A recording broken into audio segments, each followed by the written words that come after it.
Statement from the owners of Dettol and Lysol. In it, they say, as a global leader in health and hygiene products, we must be clear that under no circumstance should our disinfectant products be administered into the human body through injection, ingestion, or any other route. As with all products, our disinfectant and hygiene products should only be used as intended and in line with usage guidelines. We have a responsibility in providing consumers with access to accurate, up-to-date information, as advised by leading public health experts.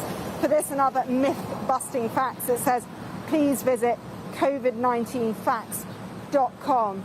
So there you're seeing quite a remarkable situation. Companies immediately having to jump on this issue and to try and clear things up. And in case you didn't think this has real-life consequences, already in Maryland, a state that borders the District of Columbia here where I am, they have had 100 calls overnight from people wondering how they should take this advice.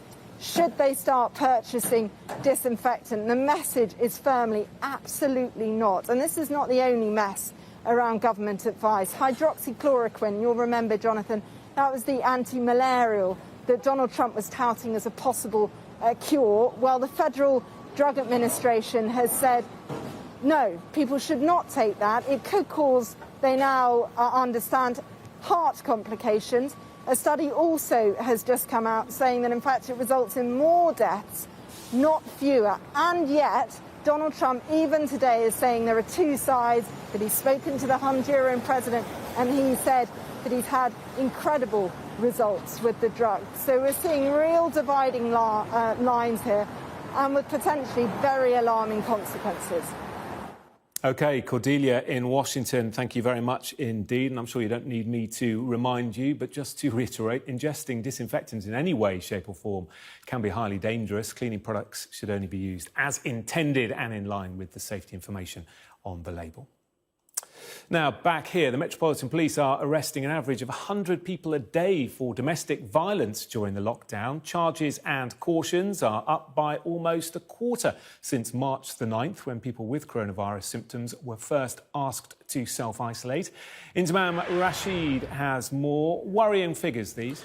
Yeah, they are. And you have to remember as well, Jonathan, we're just talking about the London region here. So this potentially could be a lot higher when we're looking at the national picture. Now, the Metropolitan Police say that there have been 4,093 domestic abuse arrests in London alone in the last 6 weeks. And we look at that period, obviously, four and almost 5 weeks now of those are lockdown weeks, and the week prior to the lockdown when people were being told to self-isolate by the government if they had coronavirus symptoms. Now, this equates to around 100 arrests a day on average, whilst domestic abuse calls have really rapidly been rising. They've been risen around a third on that 6 week period. And we've heard in the daily press briefings, in the government briefings, where a lot of ministers have been speaking about domestic abuse, and they've been appealing for people to get in touch with the necessary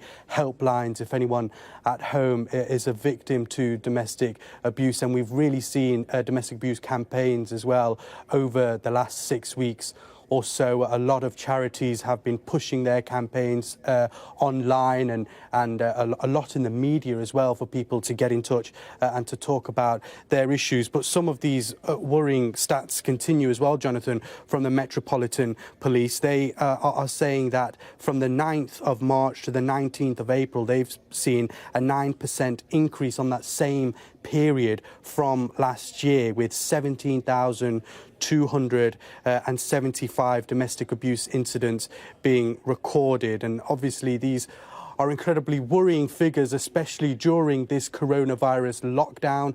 We know that the government have extended. That's an increase of 18%.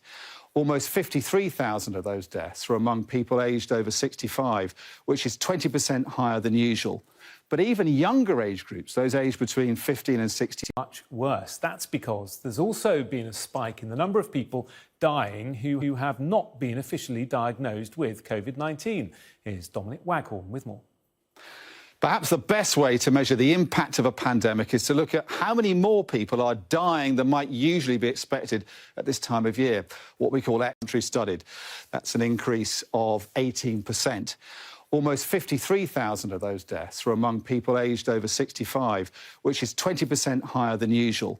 But even younger age groups, those aged between 15 and 64, recorded more deaths than normal, around 6,000 in total, up almost 14%.